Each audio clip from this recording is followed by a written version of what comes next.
Did you know the world's first city created every urban nightmare we still face today?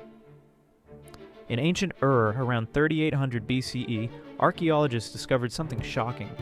Clay tablets filled with complaints about barking dogs and noisy taverns keeping people awake at night. The narrow streets were clogged with ox carts, creating the world's first traffic jams. Workers couldn't get to the markets, goods piled up at city gates. Even worse, their sewage systems completely failed. Human waste overflowed into drinking water, spreading disease throughout the population. Crime exploded as the city grew larger.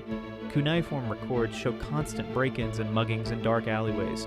They had to create humanity's first police force just to maintain order. 6,000 years ago, the moment humans tried living together in large numbers, chaos followed. Traffic, pollution, noise complaints, crime waves, every single problem plaguing modern cities today. Turns out urban living has always been a complete disaster.